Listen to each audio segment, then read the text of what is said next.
By the age of 50, 80% of people experience spine-related discomfort. But what if we could change that narrative? Tonight, we're going to explore how.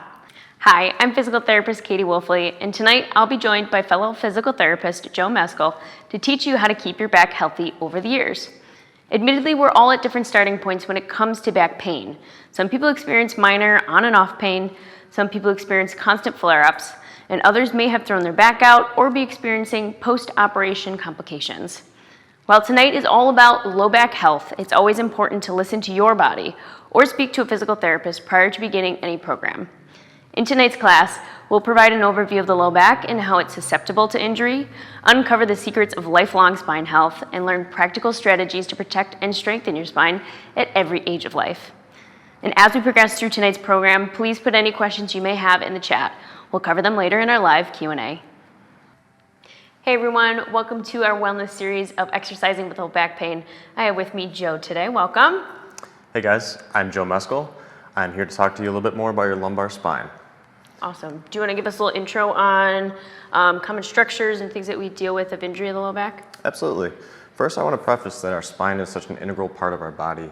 It is really the support system that deals with every motion we do, every time we take a step, every time we reach for an object, every time we drive, sit, or anything even laying. So, leading into that, I have a beautiful model of our spine here. As you can see here, we're going to start with our pelvis on the bottom. Our pelvis here connects our hips, and from there we have our sacrum. Our sacrum then leads us to our lumbar spine, where we have 5 vertebrae ascending. That is our lumbar spine. Now, if you look at our lumbar spine, you can tell the bones up here tend to be a little bit bigger than the bones up here, okay? That's because we take a lot of weight, and therefore we need more bone and strength there. From there, we can see that we have these little discs in between our bones. Those are our discs that then take load as we walk, shift weight, whatever the case may be. Going from the back, we have these pointy parts. Those are called our spinous processes, promptly named. Those are good for muscle attachment, but other than that, they can be a little bit tender, sometimes with injury. From the side, we see these little things poking out. These are our spinal nerves. They branch from our spinal cord, which lies beneath our vertebral bodies, and they essentially innervate our legs, give us sensory motion, and give us motor function. This spine model here is very important, and it will help us demonstrate some of the effects and pathologies that we oftentimes see in our clinics. Cool. How about some common injuries that we deal with? Yeah. One of the most common injuries we might see or hear is a disc herniation. I know a lot of people deal with these injuries, whether you're a football player, whether you're sitting at home. It's oftentimes found in younger to middle-aged populations. Disc herniations can be caused by a few different things. A lot of times bending and lifting or even twisting injuries can cause a disc herniation. Oftentimes a disc herniation occurs when these discs, which are between the vertebral bodies, tend to push backwards. I like to think of these discs as jelly donuts, and within the center they have a little bit of a liquid almost. And when we lean forward or we twist, that jelly tends to push backwards. When it pushes backwards, it tends to hit some of these spinal nerves, which can send pain and soreness through the areas. Joe, do you think sometimes we have people who will just have pain from these disc herniations where it's just radiating into their back, but sometimes it can go down the legs, right? Yeah, for sure. So these spinal nerves eventually innervate through our whole leg. So whether it's the front of our leg, the back of our leg, past the knee, above the knee, or even into the foot, you might feel some odd sensations. Gotcha. With the disc herniation, a lot of times we find that when people are sitting or they're bending and lifting or even twisting, we like to call our BLTs, bending, lifting, twisting, and sitting, those things tend to cause a lot of pain, which flare up the symptoms. Usually when we have symptoms that go further down the leg, we call that peripheralizing.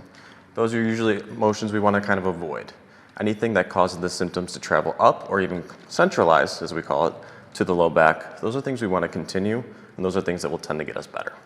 Awesome. I love BLTs. That's a great idea. Anything with food, right? Yeah. Now, as we treat the disc herniation, we're going to notice that standing and walking are 2 of our big things we want to do. When we're in those positions, we'll find that the back naturally extends a little bit or goes backwards. When that happens, it helps push that jelly donut, if you will, towards the front, which then relieves some of the pain and symptoms. Next thing I want to talk about is another pathology, stenosis. So stenosis is kind of a general term Oftentimes we hear degenerative discs, or if you hear arthritis, spondylosis. There's a lot of common terms that kind of get clumped into one. Essentially, a lot of times what happens is these discs tend to shrink a little bit, all right? They lose some of the water that they naturally have from maybe when we're 18 years old to when we're 60 years old. When that happens, the space between the bones, here and here, tends to shrivel or get smaller. Not to nothing, but a little bit smaller. And the space between our canals, right here where our spinal nerves are, gets smaller, okay? That is the definition of stenosis, a smaller canal, all right? When that happens, we'll find that certain positions, again, can cause pain due to irritation, inflammation, and then maybe again, even radiate down the leg. Usually we find that positions like standing for too long, or walking for too long, or even something like stairs can cause some of those issues. And the reason being, opposite to the disc herniation, as we go back, or as we stand, we go into an extended position, just like this. And when that happens, we're gonna narrow the space where those spinal nerves are, thus causing some of that pain. People with something like stenosis are going to find that when they sit or when they lean forward, they tend to feel a lot better than when they're standing. Gotcha. I like to tell patients that I kind of describe it as like kinking a garden hose, right? If that space gets smaller, we kink down on the garden hose, messages can't flow. Our legs might feel weak, or you get those pain signals down the legs. Absolutely. I use that same analogy. I think of it when someone steps on that hose, symptoms can go haywire down the leg, wherever the case may be. Got it. Cool. What else do we have? One of the common things that we hear, and I'm sure you can agree with me, is we hear a lot about sciatica. All right. Sciatica is, to me, I kind of hear it as a coverall term for a lot of that pain that does radiate down the leg and diffuse down the leg. Sciatica truly goes from about our L4 spine, which is our second last spinal nerve, down to our S3. So our S3 actually goes into our sacrum. So those nerves tend to clump together and form a big sciatic nerve, which essentially travels down the back of our leg. When that nerve gets affected, whether it's on too much tension or something's pinching it, that's when we hear or we have a true sciatica. Sciatica can then, again, bring weakness, or it can even bring loss of sensation or a lot of pain, intense pain, and tingling. Sciatica oftentimes is caused by a lack of stretching, immobility of the back and pelvis and spine, or even something as overdoing or overstretching. Awesome, Joe. Thank you. So as we discussed earlier, we're saying that we're all coming to this conversation from different stages of our lives, from young spines to older spines, and sometimes with a history of low back pain and sometimes with not. But I feel like we all kind of take on different challenges throughout our lives, different demands as we age. So can we talk a little bit about maybe the young spine, what types of things we deal with as young individuals? Yeah, for sure. So young individuals, we'll say anyone below the age 25, particularly those as infants even growing up to their full size or full height, they definitely take on different challenges than someone maybe older or in the middle ages or later stages of their life. That being said, when we're younger, that's really what's going to frame our lumbar spine. As we're aging, as we're getting older, as we're going through puberty even, those are all things that play a role into our lumbar spine developing. Just like any other joint or muscle in the body, our lumbar spine is really going to learn from what we do through our daily lives. So if we train the lumbar spine how we need it to for adulthood, we're going to be set up for success. That being said, as kids, we always want to get them up and moving, right? They always say 30 to 60 minutes a day. Those are really important because that's going to load that lumbar spine and make it nice and strong. From there, stretching, strengthening are all good things, whether it's running in the backyard, running in gym class, doing sports, participating in a wide variety of activities. Those are all going to be great for that lumbar spine. Absolutely. And then moving up beyond that age, now we're talking about adulthood, right? Yeah. So as we get to probably that about past 25 years of age, that's really where we're going to set our standards for our lumbar spine. What we really want to do is really start to integrate some stretching, right? So being in that age frame, it might be a little foreign to us. When we're younger, we're a little bit more malleable. We can take a little bit more load without getting injured, but as we grow up a little bit, as we go through that stage of life, not the case as much anymore. So what we really want to do is hammer home a lot of stretching. So stretching is really important. It keeps the muscles around the lumbar spine nice and loose. It's going to allow that spine to move as it needs to, and it's really going to shape how we live for the rest of our lives. Absolutely. And then beyond those ages, we're talking about the aging individual, a little bit older. What types of things do we need to focus on for them? Yeah, so for the aging individual, as we kind of prefaced earlier, we're going to get a lot more compression through our spine. So as gravity takes us down, we see these discs and these vertebral bodies are going to start to come down. We might even notice that we get a little bit shorter, right? We've all heard grandma say, I used to be 5'5" and now I'm 5'3". Right? Those things, that's how that happens, is we lose some of those desk space and we lose some of our height, and therefore we get a little bit of that aging factor. So as we're in that age, there's a few things we definitely need to do. If you're feeling that compression through the spine, moving forward and stretching forward is going to be key. It's going to reduce some of the inflammation through the back. It's going to keep the joints moving nice and smoothly. And we have a good saying, motion is lotion. So the more we move, the better we're going to feel. That being said, especially for women in older age, due to hormonal changes, we definitely want to keep loading the spine. A lot of people tend to think that the spine can be fragile or they're nervous to move, especially when they hurt their back, but we really want to keep loading the spine with resistance training so that we can get good, strong bones. The stronger or the more you move, the more resistance training you do, the stronger those bones are going to be, the less likelihood we have of fracturing or causing other real damage to the spine. Absolutely. So it sounds like we kind of need to find the right mix of length and strength, flexibility and strength throughout our lifetime, and maybe that's on like a gradient scale where we're kind of more flexible at the young age, we need more strength, and then continues on and up. Absolutely. And honestly, the best answer is finding a physical therapist that can help you to achieve those goals. For some people, they might need more stretching like we talked about. For other people, they might need more resistance training, or even vice versa, or a little bit of both. Either way, those are very important. Going off that, one thing that affects all stages of life is our posture. So posture can be a really big role in our spine, through our upper spine, or especially our lumbar spine, which we're focusing on today. All right, so as a young kid, like we talked about, that kind of dictates how the spine is going to age or shape for the rest of our lives. And to middle adulthood or aging, we want to make sure we're not sitting too much or we're not standing too much, because again, that's going to cause our posture to change. The more we can move, the better our posture will be. So that means not just slouching all the time, but also not being upright all the time. Having the ability to go through both positions is very important to drive lumbar spine health. So having a good posture with standing and with sitting, right? Absolutely, absolutely. And I'm sure maybe you, like me, we're all guilty of sometimes having slouch posture or leaning too much or shifting weight on one side or the other. And in short amounts, that's fine. But we definitely want to make sure that we're loading the spine evenly as best we can.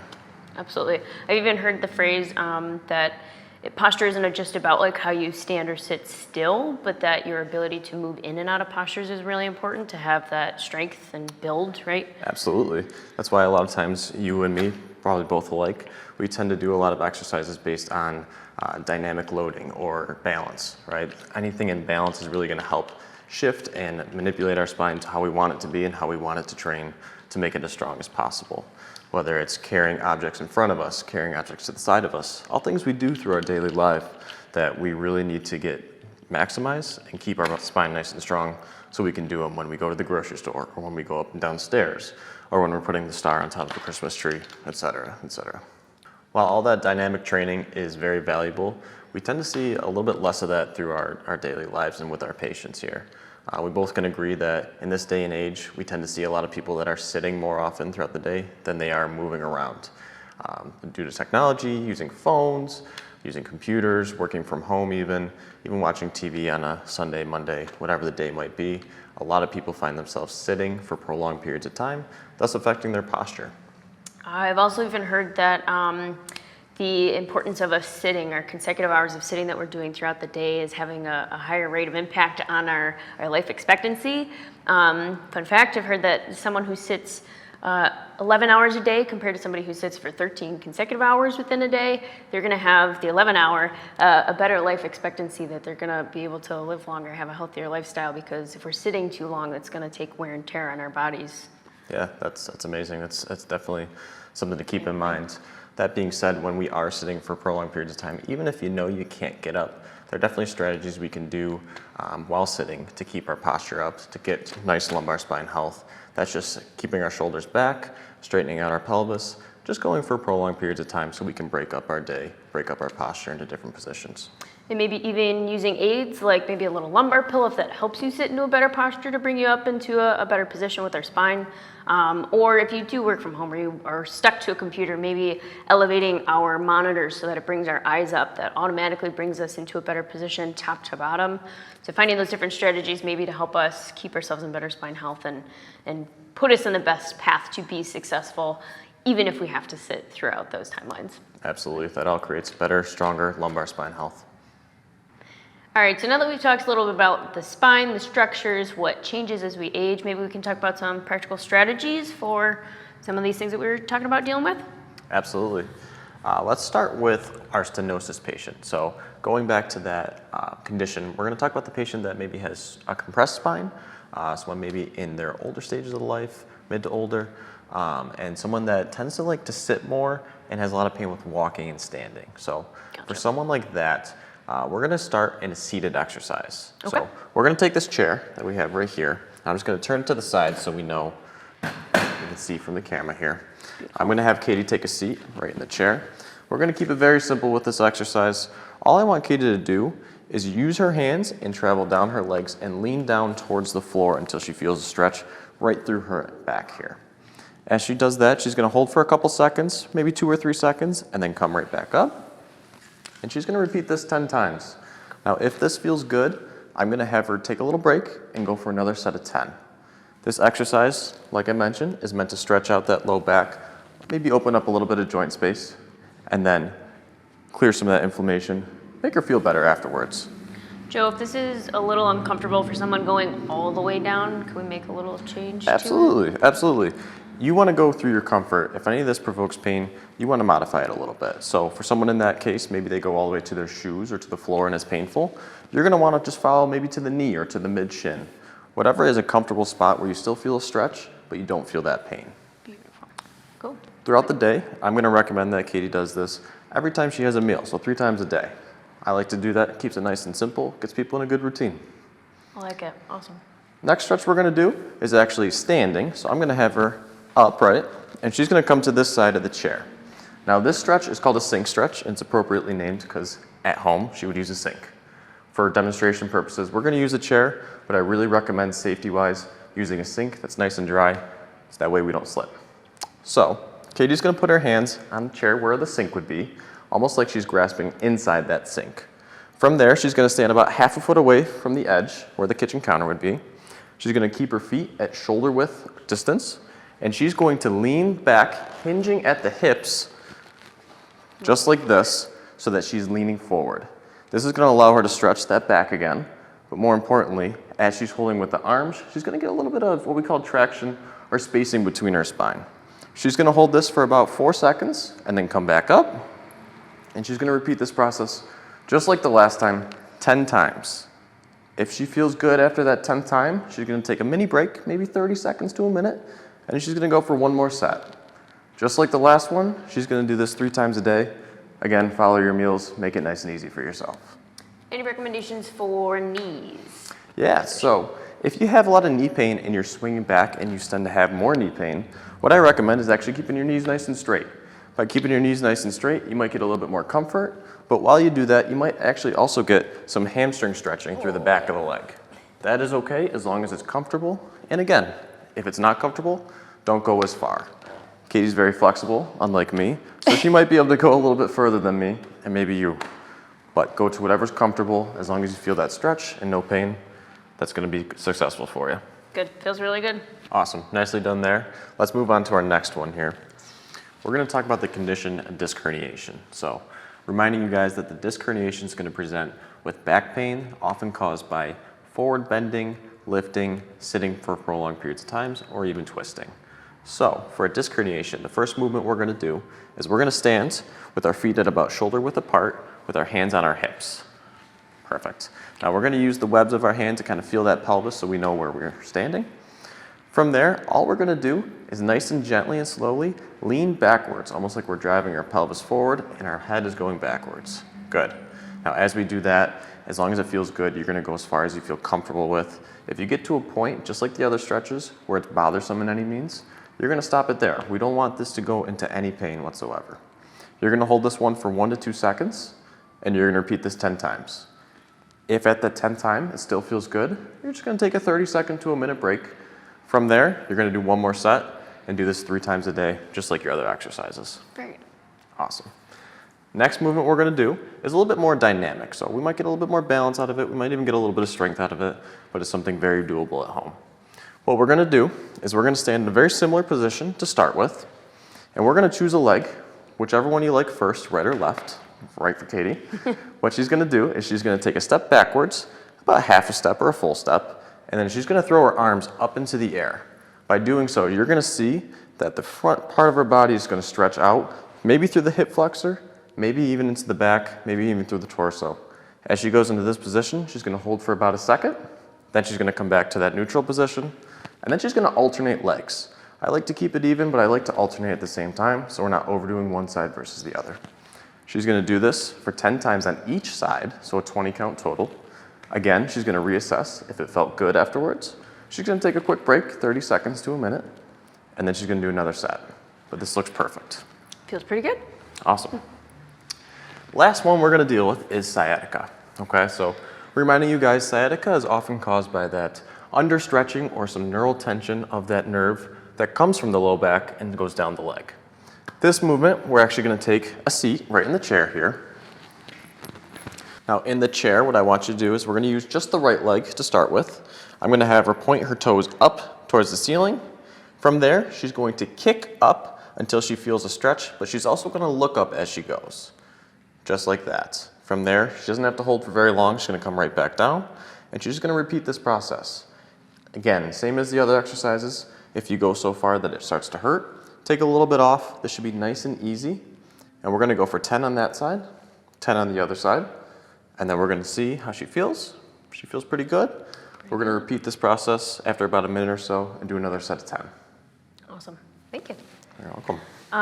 What about other practical strategies for many of us who have to sit throughout the workday? Things that we can do to our ergonomics or make our workplace a little more efficient for us? Yeah. Posture? Yeah, well, we talked about that posture like you just mentioned. There's a few different strategies that we can think of in order to keep an ideal posture for success for that lumbar spine. So first thing we want to do is when we're sitting in our chair, we want to make sure our hips are just above our knees. So if our knees are above our hips, that might be an awkward position. It's going to put our lumbar spine in a vulnerable position. Yeah, we don't want to quite do that. We want to have our knees just below the hips. From there, what we want to do is have our feet on the floor. As fun as it is to dangle the feet, it's more comfortable and easier on the spine to have them firmly on the floor. From there, you're going to want to raise your surface, whether you're working at the computer, working on your phone, but raising it up to about eye level. That way we can maintain a neutral position of our back from the neck all the way down to the lumbar spine. Last but not least, keep the shoulders back. If we slouch too far forward, you might notice that you're going to get tight in the chest, which then can compensate and lead to pain in the low back. So keep the shoulders back as best you can, but as always, it's okay to change positions every once in a while, as long as you're relatively in that position for most of the day. Perfect. So these are great strategies everybody can take into their daily lives, even starting tomorrow. Thank you. No problem. So those were all really great exercises, especially per all those different conditions we might be dealing with. Maybe we can talk about some practical tips on how we make those a part of our daily lives. Absolutely. A lot of these things that we're doing and introducing definitely can be difficult to immediately integrate into our lifestyle, right? Everyone's so used to the way they do things every day, in the morning, how you wake up, your morning routine, your lunch routine, your dinner routine, and so on and so forth. So finding a good way that works for you is something that physical therapists can always help you with, but these are just a few tips that we can give you. For one is use these exercises, like I said, on a regular routine. Find a time of day that works best for you and roll with that every day. I would only start with a few changes at first, maybe 1 or 2 things that you can do, whether it's your posture or whether it's some of the movements we talked about, and from there start to add more and more every day. As you bring yourself to a routine, as you're regularly doing these things, you're going to start to see some good changes, and that's only going to motivate you further. Yeah. A lot of things I've heard are things like when you're using the microwave or cooking something, take those breaks that you have where you're just standing there and maybe do some of these movements. Use that sink that we talked about earlier to your advantage, or do some standing extensions depending on what's appropriate for you. Another good one is every commercial break. If you know you're watching a good program, good show. Every streaming service has ads now. You're gonna find them. You need to do some movements, sit yourself upright, stand up, walk around, whatever the case may be, but those are gonna help integrate healthy lumbar spine health. I found that also maybe even just telling my patients like what our posture should feel like and to start to notice what your typical posture is, like being more aware of it sometimes points things out, makes you a little bit more aware of how you're moving so that you can make those little changes too. Absolutely, absolutely. If you notice that you're doing some of these movements and you don't feel a difference, well, there might be a chance that maybe you're not doing it right, or maybe you need some helpful advice, or even someone just to look after you and watch you do these movements so you know you're doing the right thing. And as you do that, you're supposed to feel that change, and that'll help drive that motion better. Absolutely. Beautiful. From there are a few things that I also want to talk about that will help drive really good health for the lumbar spine. So 3 things that I always tell my patients that are super important to any injury, but particularly the lumbar spine in this case. Getting enough sleep, which I recommend somewhere between 6 and 8 hours, depending on the person. Having a healthy diet, vitamins, minerals, everything you need with proper hydration. And then getting movement, right? Moving through these exercises, going back to that motion is lotion, as we say, but having that movement will help drive a lot of the healing and get you feeling pretty good in that lumbar spine. Absolutely. I've heard eat the rainbow, right? I like that. I like that a lot. From there, I really recommend trying to integrate some of these posture changes we talked about recently. So if you can integrate that posture change, whether it's at work, whether it's walking and standing, even at the grocery store. I know a lot of times I see people hunched over a grocery cart or leaning towards one way instead of actually turning their bodies or shifting the right way. Integrating those posture changes through every movement you do will have a lot of success for that lumbar spine. Absolutely. Building blocks, things will change little bit by bit as you go, right? Yep. You can't expect everything to change after one day or even 1 week, but you should start to see small changes and incremental week by week, month by month until you're feeling really good. Awesome. Great tips. So from everything we've learned today, it kind of seems like we've learned that our low back is kind of the cornerstone to a lot of things in our body, to even some of our major joints and our overall health.